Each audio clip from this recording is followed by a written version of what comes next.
Есть же паразиты. В городе примуса негде починить, а они танцуют.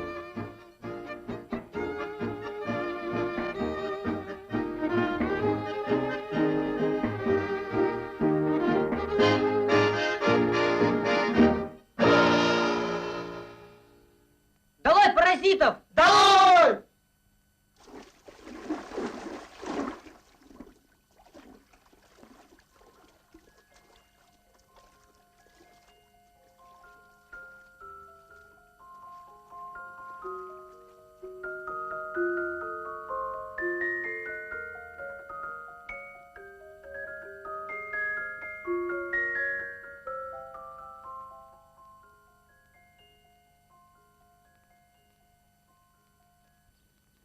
Володь, а ты чего молчишь? Так все же ясно, как дважды два четыре. Социализм – это полная свобода для всех. Каждый получает одинаковые права строить коммунистическое общество. Интересно, как же попы будут строить коммунизм? Ну, поп – это частность. Вообще церковь у нас отделена от государства. Ладно, черт с ним, с попом. А жестянщика могут выбрать? Выбирают только тех, кто заслужил доверие народа. Вопрос есть? Логика. Я всегда говорил, Володька это голова.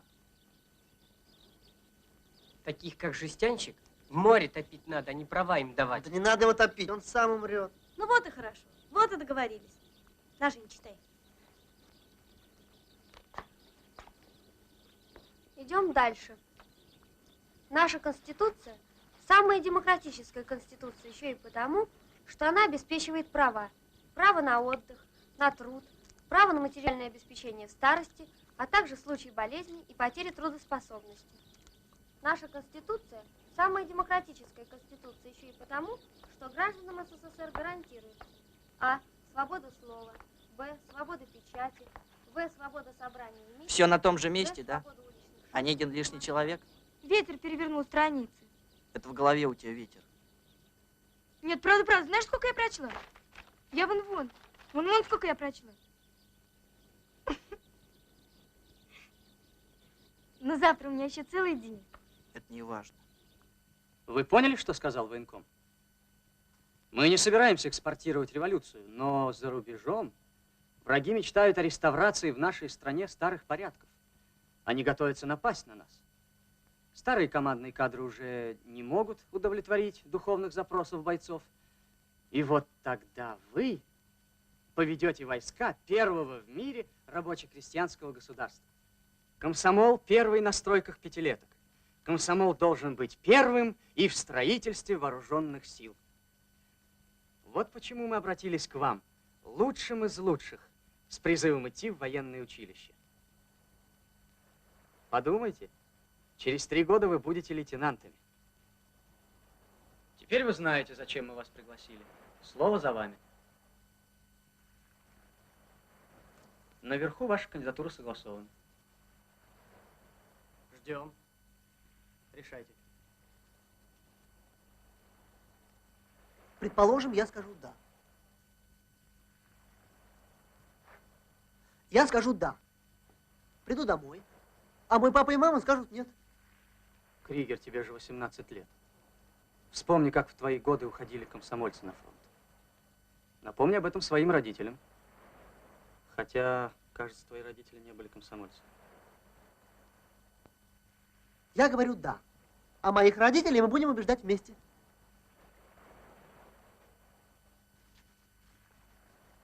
И я согласен. Понятно. Это Белов, сын Надежды Александровны. Твое слово, Аникин. Я тоже согласен.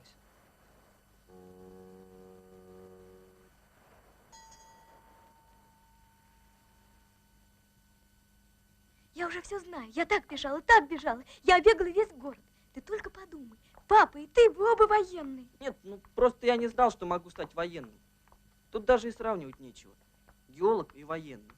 Ведь командир, он совмещает в себе несколько профессий. Он и учитель, и инженер. Ты представляешь себе современный военный корабль, а? А история морских сражений. Кто знает, может быть, битва при Трафальгаре поможет нам выиграть решительное сражение за коммунизм.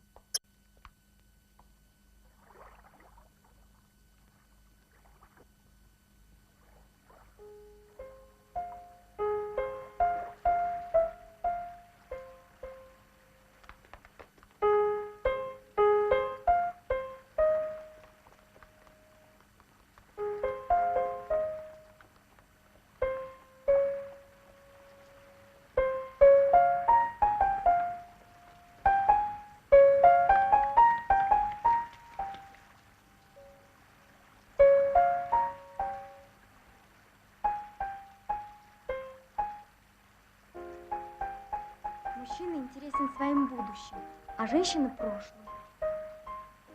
Правда, правда, я в какой-то книжке читала. А как ты думаешь, что значит прошлое? Не знаю. Сначала бывает только будущее, потом оно становится прошлым. По-моему, будущее интереснее. Через 3 года ты уже будешь лейтенантом. Тебе только 21 год, а ты уже лейтенант. Ты будешь жить в Севастополе или в Кронштадте. А может, в Владивостоке. И я к тебе приеду.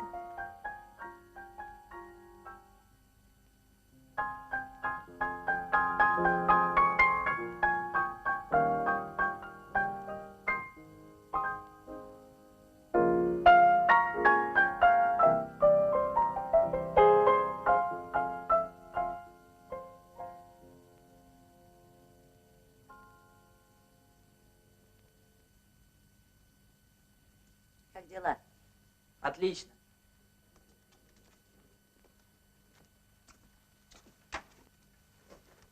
Смотри-ка, он перемыл всю посуду. Ты просто умница и заслужил роскошный ужин.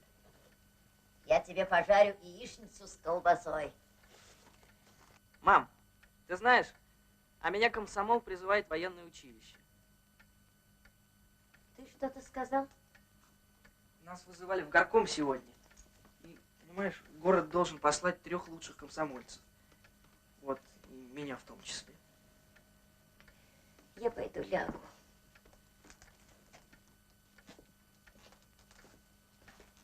Мам, ты же обещала яичницу с колбасой. Пожарь сам, сынок, я что-то устала.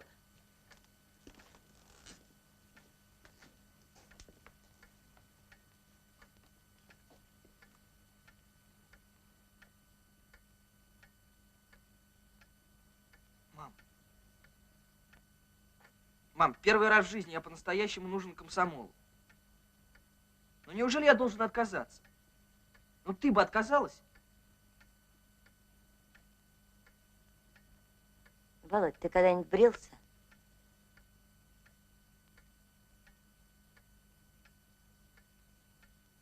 Ты очень вырос. Тебя трудно узнать, так ты вытянулся за этот год.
Заметно? Вполне. Мать меня подвела. Ей доверился, она подвела. Понимаешь? А? Я сначала всю матери рассказал, чтобы она отца подготовила. Она не подготовила. Ага. Отец подходит ко мне, спрашивает, правда? Говорю, правда. Ага. Ну, тут он мне въехал. Ничего себе въехал. Мать подвела. Я уж слышал. Я ей доверился, она подвела. Кошмар. Ночью отец будил меня 3 раза. Он не мог сам дать матери валерьянку. Я должен был увидеть, как моя мама страдает. Саша! Саша! Боже мой, куда он пошел? Куда он пошел? Боже, я, наверное, сойду с ума. Задержи его!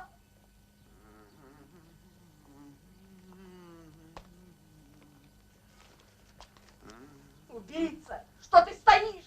Соня, сколько тебе лет? Ты что, сошел с ума? Не знаешь, сколько мне лет? Положим, сколько тебе лет, я знаю. Я не знаю только, когда ты поймешь, в какое время мы живем.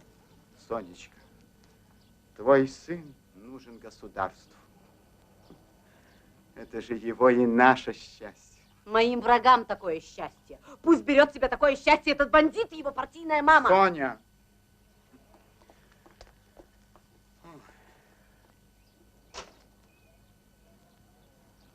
Между прочим, бандит – это ты. Можешь передать своей маме, пускай она больше не думает подсовывать мне свое кисло-сладкое жаркое. Пускай сама его ест. И вообще не надейся, что я хоть раз еще к вам приду. Здравствуйте. А при чем я? Меня тошнит от запаха валерьянки. Ладно, Сашка, моя мама тоже не сразу согласилась. А Витьку ты сейчас сам увидишь.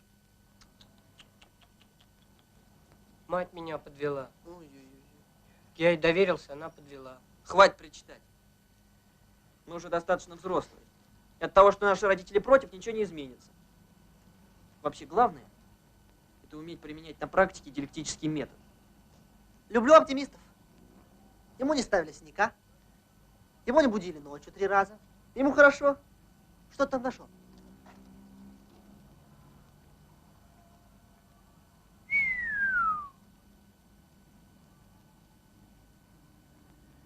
Спорю, настоящая фамилия этого короля Песахович.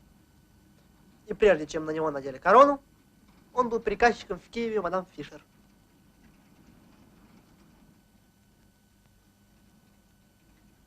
А откуда ты знаешь про мадам Фишер? Здравствуйте. Ты никогда не слышал про мадам Фишер? Ты не знаешь, что у нее был галантерейный магазин на Крещатике? Но о том, что в Киеве есть улица Крещатик, ты знаешь? Сашка, перестань. Воротнички с фирменной маркой мадам Фишер были известны всему миру. Только такой невежда, как ты, может о них ничего не знать.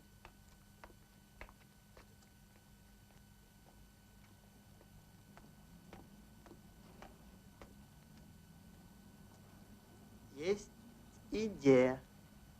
Давай, выкладывай. Алеша, ты нас знаешь. Люди мы скромные, за славой не гонимся. Но если мама завтра утром прочтет в газете, что ее сын лучший из лучших, и без него не может обойтись армия, она успокоится. Не то, что Ну, успокоиться. положим, не совсем, но в доме можно будет жить. Молодцы, ребята. Можете считать статью напечатанной. Здравствуйте, Иван Иванович. Здрасте. Ну, я наверх. Постой, Алеш. Вечером к тебе придет Витькин отец. Зачем? Ну, душу вынимать.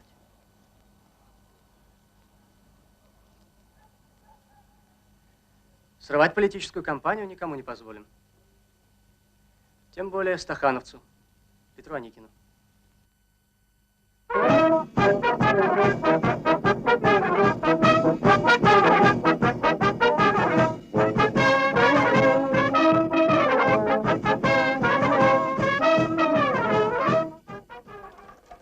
Здрасте! Он поздоровался? Кажется, нет. А ты уверен, что мы не уйдем отсюда с синяками?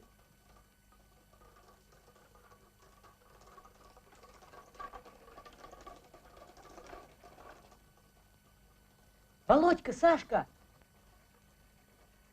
Как дела? Пока никак. Жди. Бригада Зайцева! 38 тонн! Бригада Никина! 40 тонн!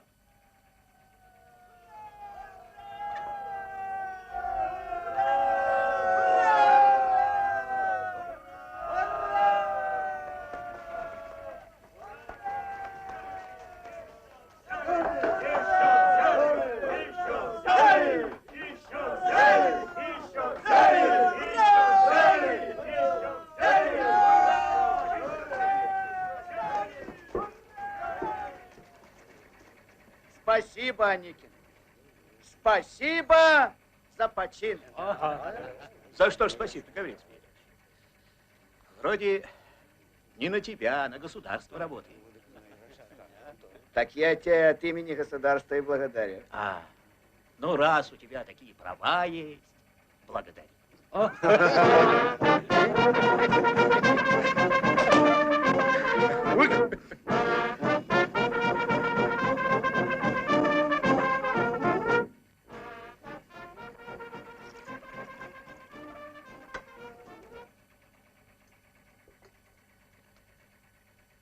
Твое здоровье, Андреевич.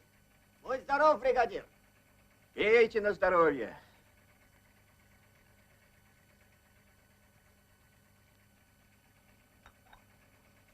Прошу к столу, ваше благородие.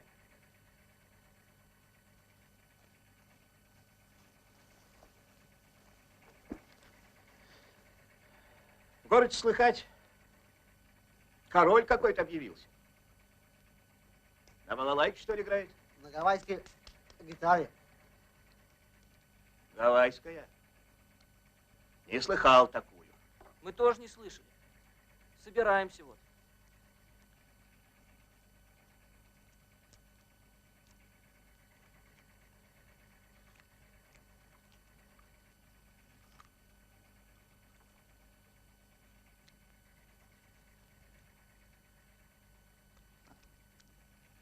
Дядя Петя, я не антисемит.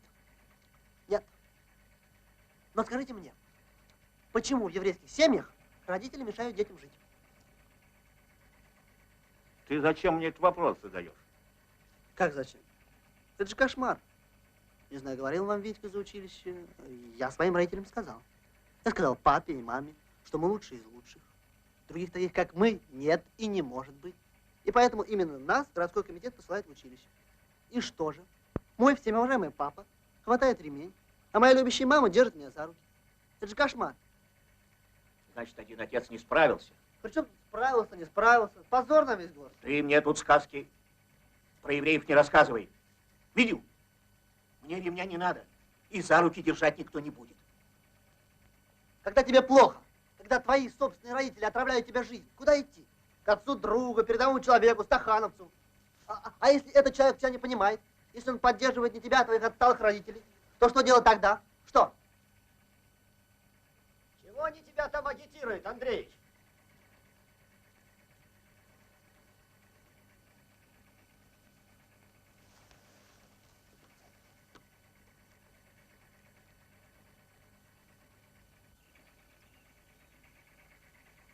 Все будет хорошо, дядя Петя. Вот вы видите. Хорошо, коль увижу.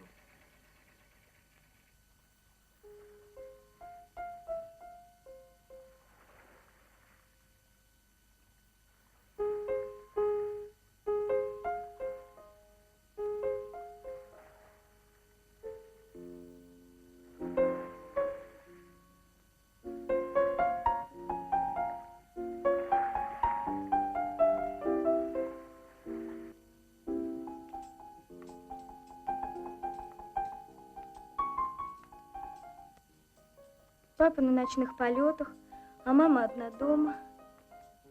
Ты знаешь, как мама не любит быть одна дома, когда папа на ночных полетах?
упаду.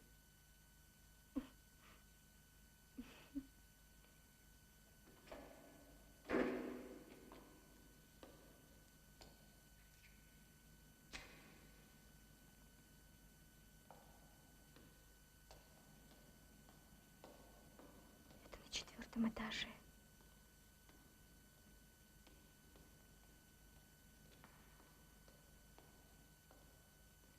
Еще далеко.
Герой, учись. Наконец твой нос пригодился. Тебя-то он узнал. А ты знаешь, какой нос был у Спинозы? Пойдем искупаемся. Каждый день купаемся. В такой день надо придумать что-нибудь сногсшибательное. Я не думаю. Так думаешь, голова трещит. А, не обращай внимания. Голова трещит от папирос. У меня тоже трещит. А бриться вы когда-нибудь думаете? К Тартаковскому пойдем. Живешь, до всего доживешь.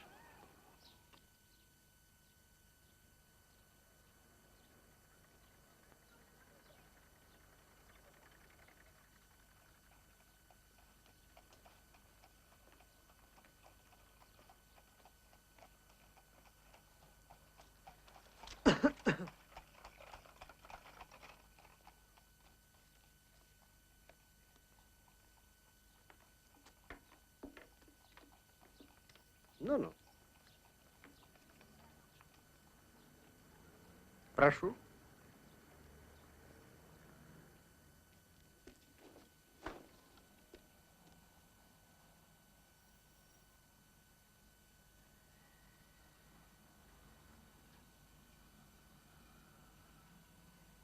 Будущие лейтенанты? Ну-ну. Вам не нравится? Почему? Я просто думаю, почему лейтенант, а не поручики. В Красной Армии введено звание лейтенанта. Вот это как раз меня интересует. Почему лейтенант, а не поручик? Насколько мне помнится, в царской армии были поручики, а не лейтенанты. А при чем тут царская армия? Ни при чем. Ну-ну. Что же тогда при чем? Так скажите мне, зачем надо было стрелять полковников в 17-м году? Во-первых, в Красной армии не царская офицерня, а новые командиры. А во-вторых, вы не понимаете азбучных истин. Я не понимаю. Ну-ну. А может, я хочу знать, понимаете ли вы? Такое вам в голову не приходило.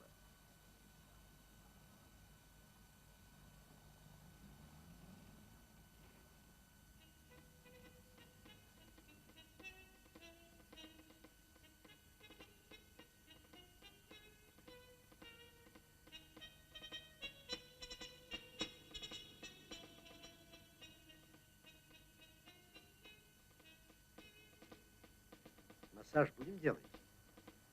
Массаж? Массаж. Обязательно.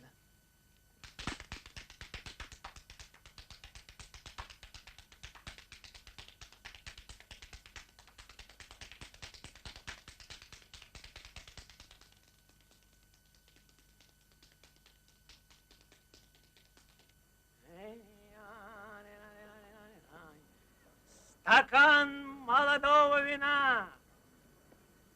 10 лет жизни.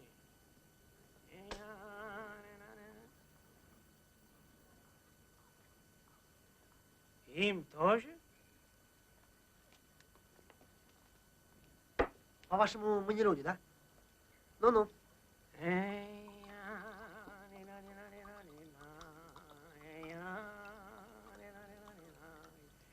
Солнце, виноград, здоровье.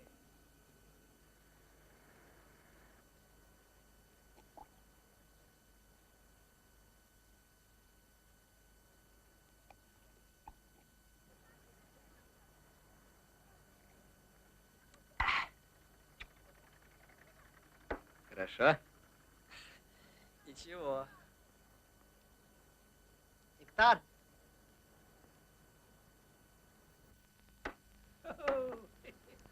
Еще 2-3 события, и Сашка станет алкоголиком. А что? Стану. Живешь, до всего доживешь, как говорит мой папа. Скорее бы твой папа придумал что-нибудь новенькое.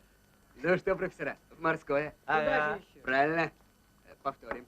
Можно. Спрячь. Пьем по морскому.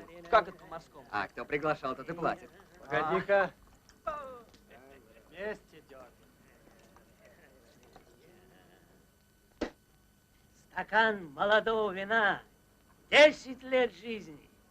Чтобы они сдохли. А кто что сдох? Откуда ты их выкопал? Что же меня позорите, профессора? Ладно, давай выпьем, потом объясню. В темную не пью.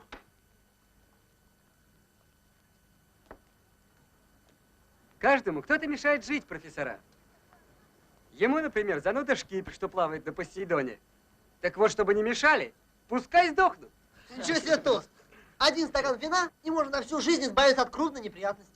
Предлагаю выпить за жестянщика. По-морскому, чтобы он сдох. Толк будет, Я ж говорю, профессора. чтобы они сдохли. Ну давай налетай, все, угощайся. Ну, давай, папироску дайте. На, кури. Бери, угощайся. Венцо там. Ну, поехали. Чтобы они сдохли. Давай, ребята. Володька, ты выпил. Ну, выпил, подумаешь. Что такого-то? И ты побрился, и надушился. Откуда ты знаешь, что красная маска – это мужской одеколон? А ты-то откуда знаешь? Я все знаю. В папином отряде есть летчик. От него всегда пахнет вином, табаком и красной маской. А тебе нравится? Ну как он мне может нравиться? Ему уже 30 лет. Он почти ровесник моей мамы. У тебя все одно на уме. Я тебя про запах спрашиваю, а не про летчика.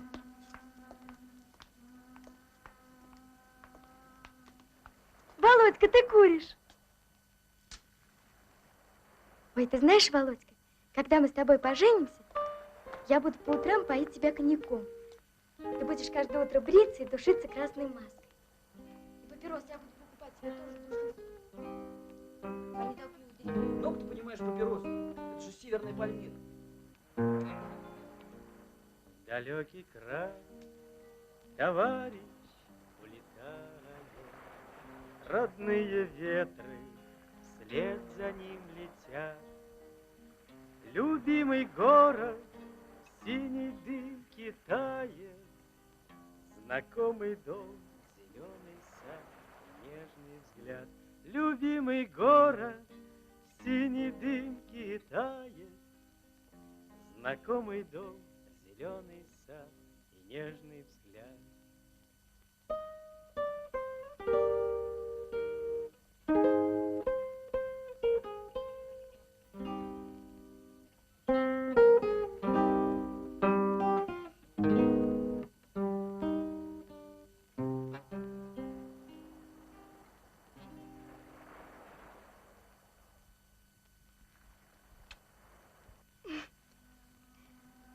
Чего ты смеешься-то? Так. Я давно знала, что ты хочешь меня поцеловать. Если ты еще захочешь меня поцеловать, не надо на меня смотреть. И говорить тоже ничего не надо. Просто поцелуй. Нечего меня учить. Я сам все знаю. И вообще.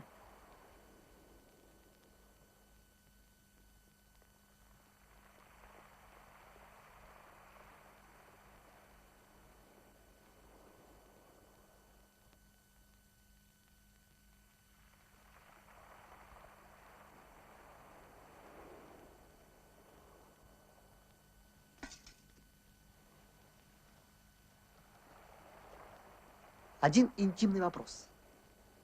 Ты уже целуешься с Инкой? А ты целуешься? Мужчины на такой вопрос не отвечают. Они только неопределенно улыбаются.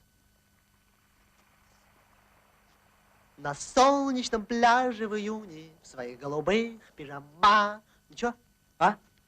Девчонка, звезда и шалунья, она меня сводит с ума. Уже свела тебя с ума. Почему вы решили, что Веретинский разлагает? Во всяком случае, на меня он не действует. Это тебе так кажется, что он не действует. На самом деле, знаешь, как действует? Не заметишь даже.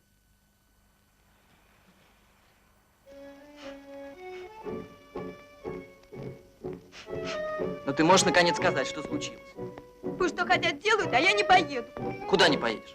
Не знаешь куда? Не знаешь? На прополку овса. Вот куда. Когда надо ехать? Мол, не написано через 2 дня.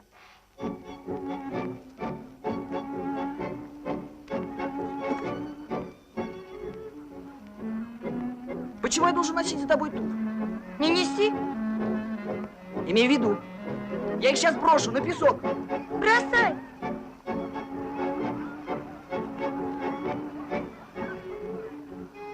Такая жара, а ты не купаешься. Сашка запретил. Велел вас ждать.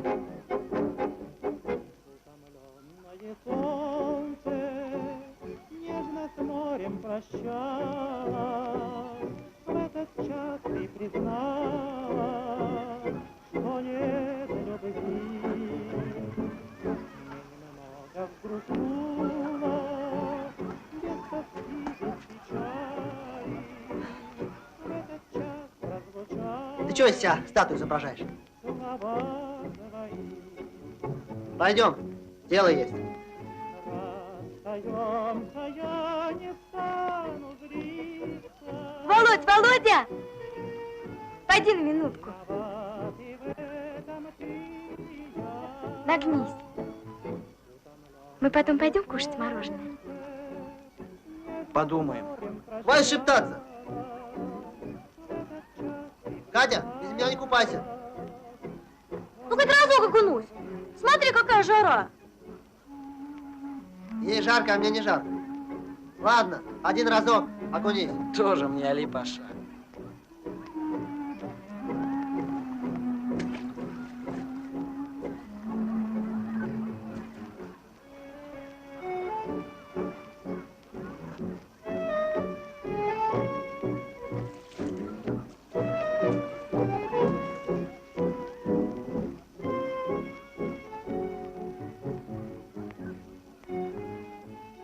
Когда человек не был в бане всю зиму, не так-то легко отмыться. Федька, может, попробуем? Давай.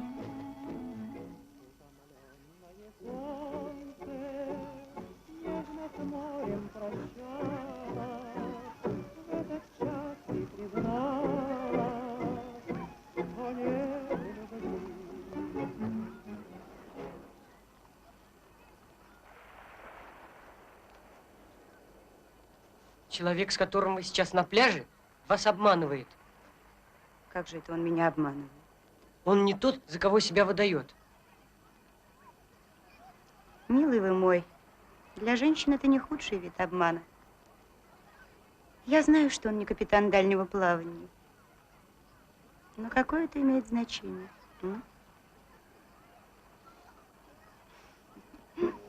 Когда простым, теплым взором ласкаешь ты меня, мой друг. Спасение утопающих – дело рук самих утопающих. Тайным цветным узором земля и небо вспыхивают вдруг. Веселье час и боль разлуки. Восточные сладости, восточные сладости, рахат, луку, рахат, кому как нравится. Друг другу руки, и вдали не путь на долгие года.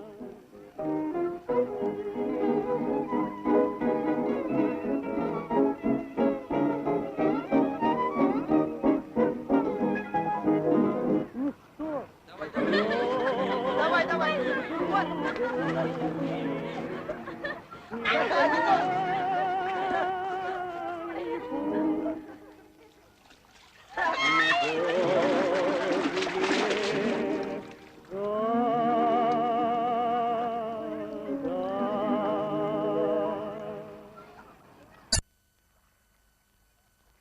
Ну вот мы и свободны. А все-таки жалко школу. Можешь остаться на второй год. С ума сошли. Нет, я пойду в медицинский. Во время войны кого-нибудь из вас обязательно ранит, я вас буду лечить. Вы видели, какая голова? А сердце?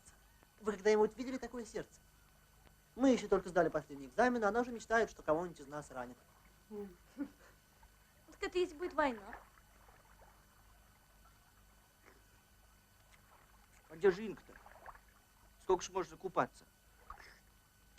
Инке везет на знаменитости. С ней сам Джон Данкер в море познакомился.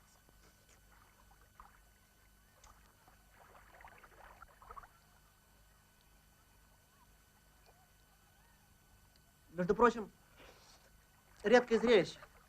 Король без штанов. Можешь полюбоваться.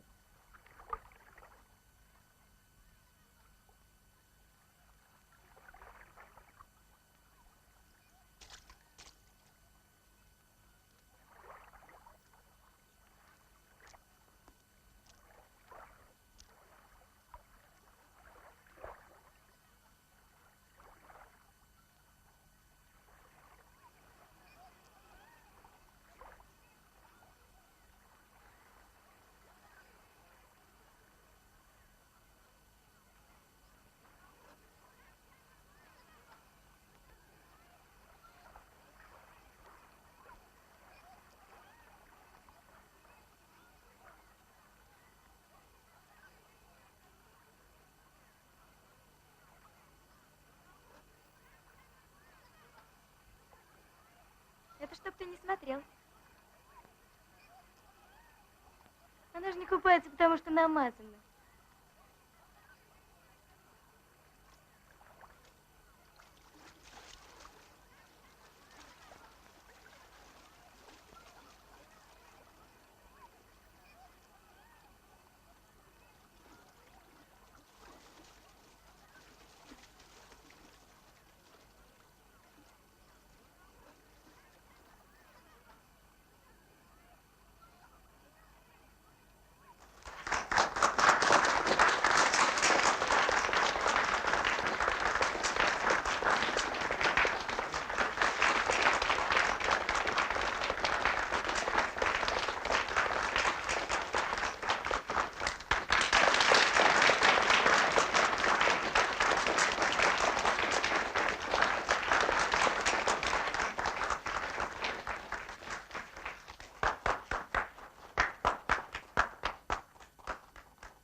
Следующим номером нашей программы выступает иллюзионист Вань.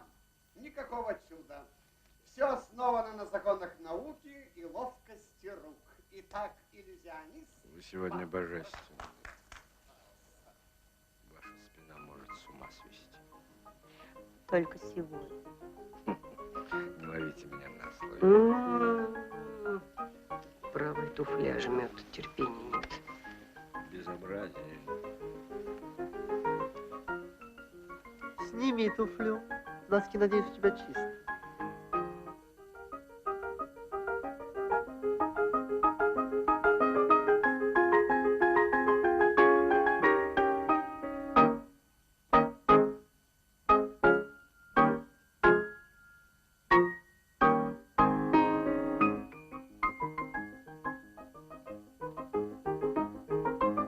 Безобразие. Ужасно богатый запас слов. По голой спине говорить не безобразие, а когда человек в туфлях жмет безобразие. Это вам урок. Не надо говорить пошлости.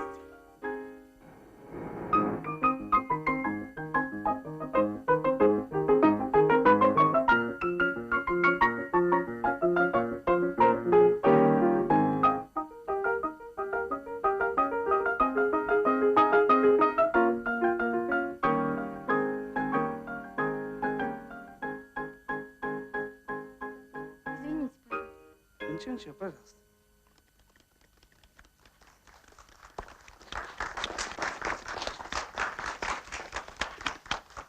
Мне так удобно. А мне нет.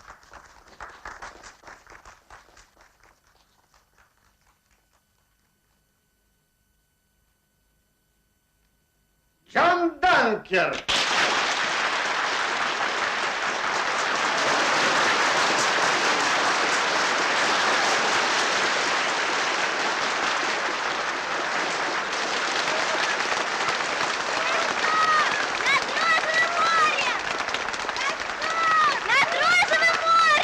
Извините, пожалуйста.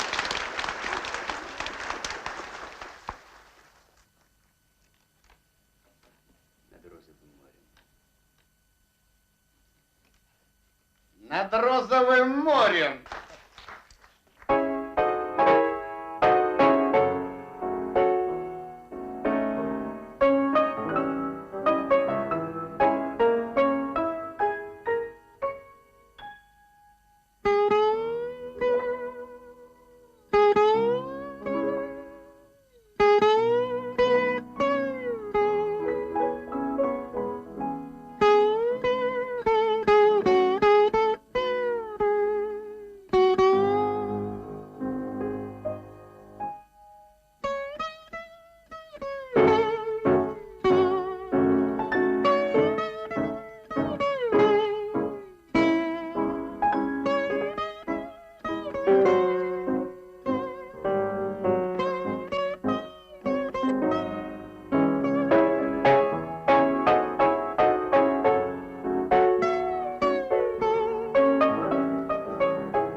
В курзале все на тебя оглядывались. Я знаю. Откуда? Ты же не смотрела по сторонам? Я только притворяюсь, что не смотрю. На самом деле я все вижу. У меня, наверное, глаза так устроены. Я смотрю вперед, а все вижу. Как кто одет и как на меня смотрит. Дай нам минуточку спички. Я уже 3 раза гадала на спичках. Всегда получалось. Правда, 3-й раз не очень, но почти.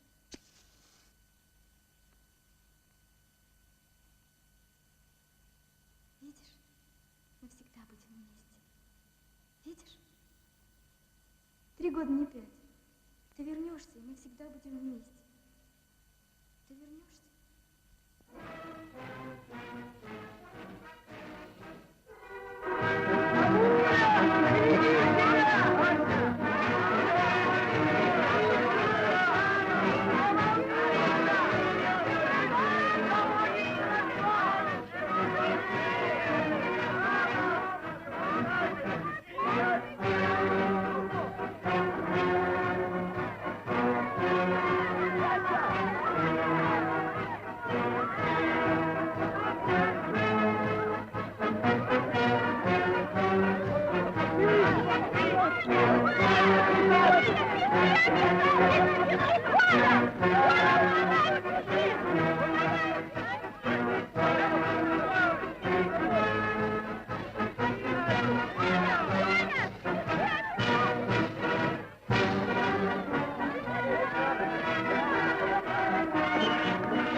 сестра живет в Ленинграде?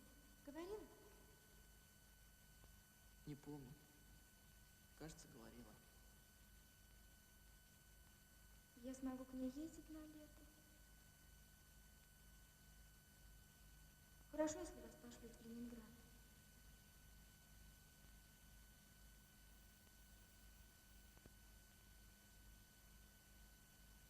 Еще бы хорошо, чтобы всегда было лето.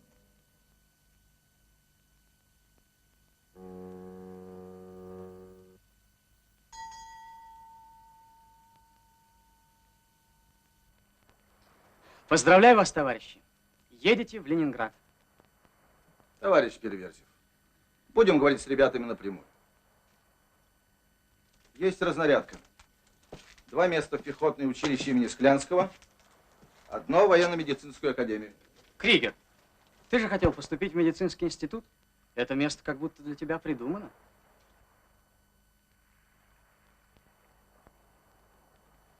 А изменить ничего нельзя? Мотивировка? Мы же выросли у моря. Мы же по заливу ходим как по собственной квартире. Существенно. Но таких морских ребят много, а военно-морских училищ 2. Еще какие мотивы?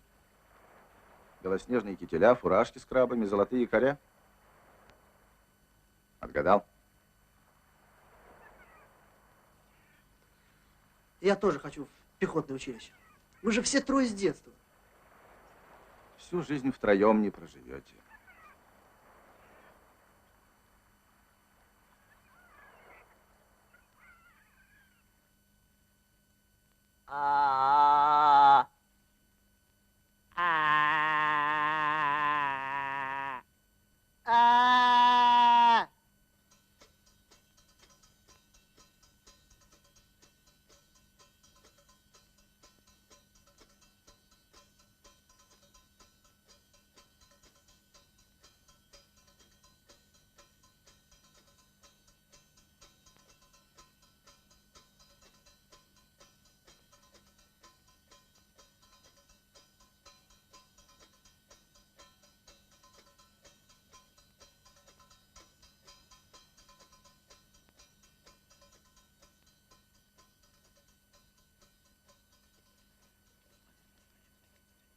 Ничего, были бы кости, а мясо будет.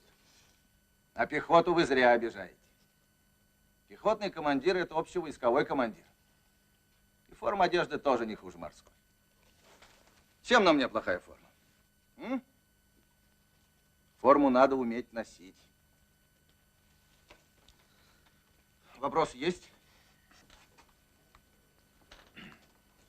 Тогда свободно.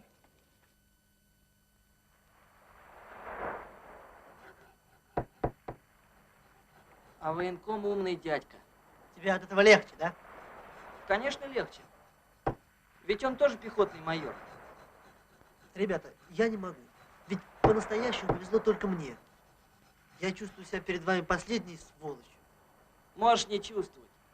Ни я, ни Витька ни при какой погоде не желаем быть докторами. Или, может, ты желаешь? Какой из меня доктор? Я на зоологии, когда лягушку резал, меня потом 2 дня рвало. Ну, положим, тебя и сейчас тошнит, когда ты видишь лягушку. Теперь меньше.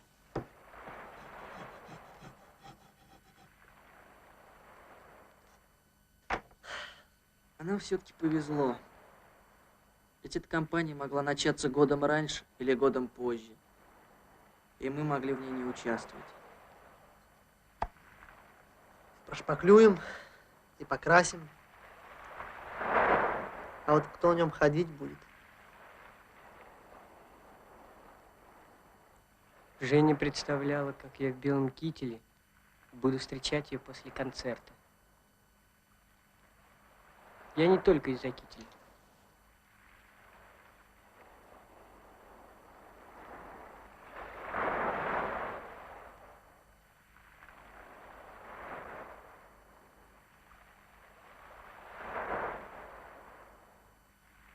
Ну, что скажем девчонкам? Пойдем искупаемся.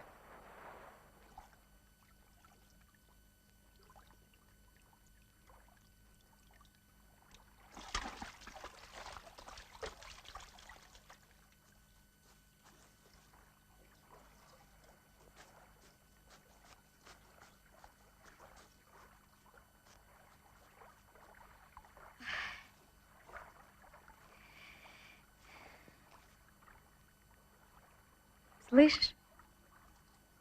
Как тихо. Инг, ты знаешь, а я не еду в морское училище. Меня Витьку посылают в пехотное. Наверное, там мы нужнее. Ну что ты, это не имеет никакого значения. Все равно 3 года не 5. Инг, мы уже взрослые. Понимаешь?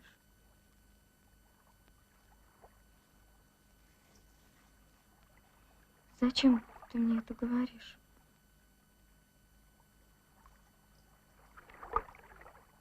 Я не могу тебя так оставить.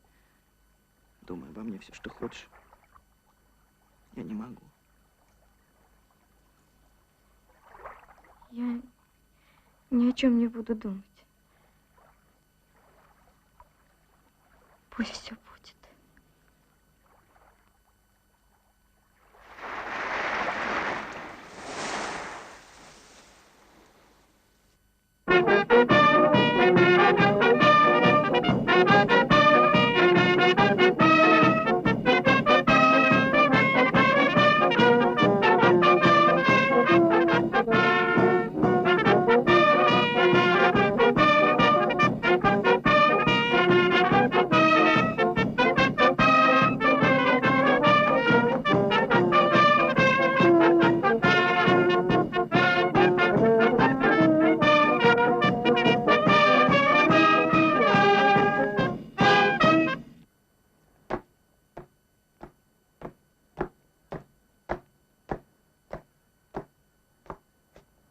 Учащиеся 9 классов средней школы имени Постышева к отъезду в колхоз готовы.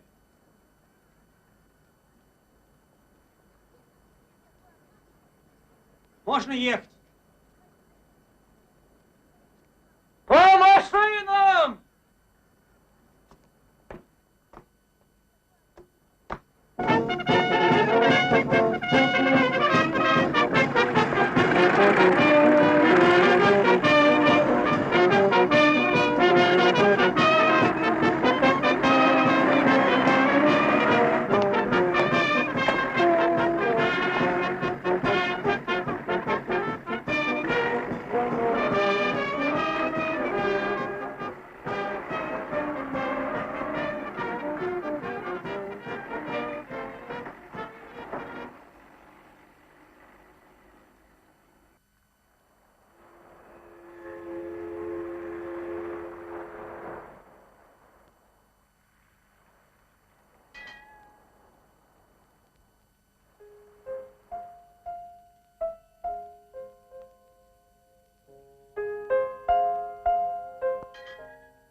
Инка!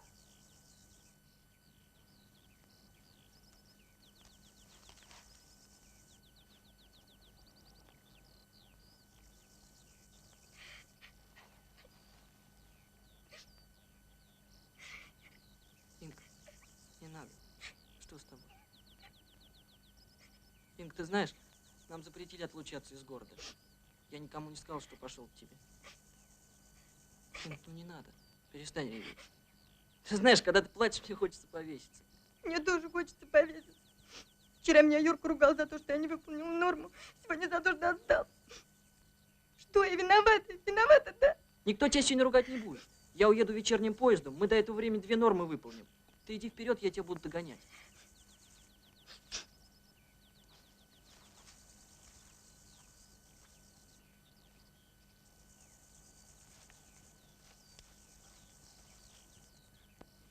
Я лучше повернусь к тебе лицом.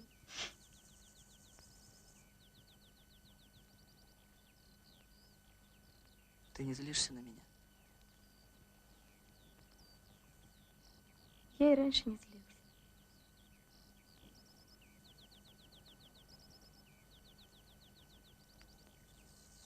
Бери сорняк ближе к корню.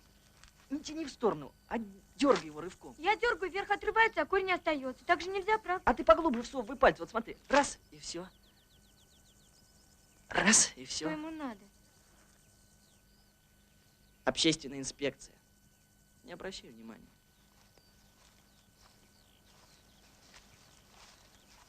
Сашка звонил. К 10 будет на косе. Они за тобой придут на Яле.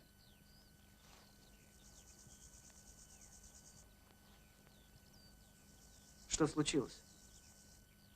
Завтра уезжаете.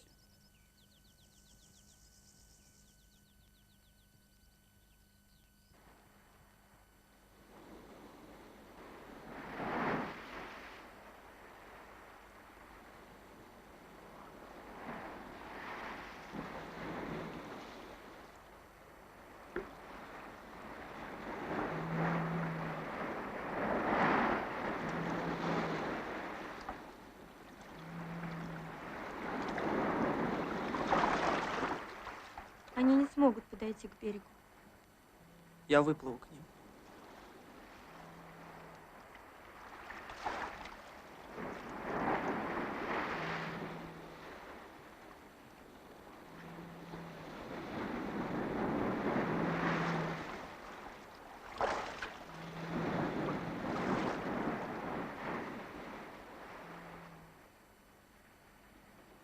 У меня такое чувство, как будто я в чем-то виноват перед тобой.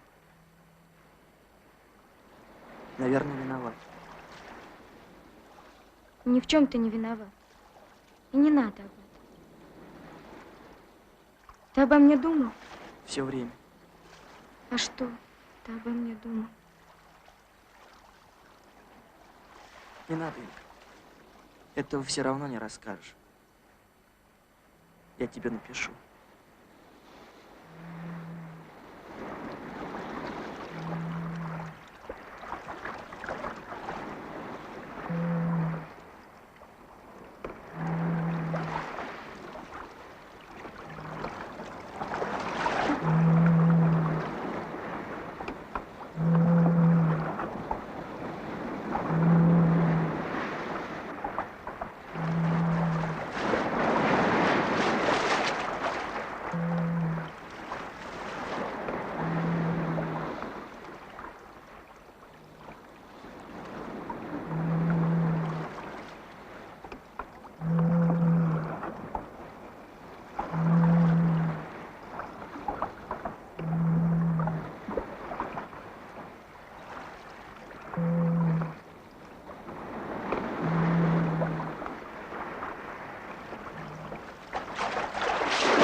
Оскар, ну! Скорей!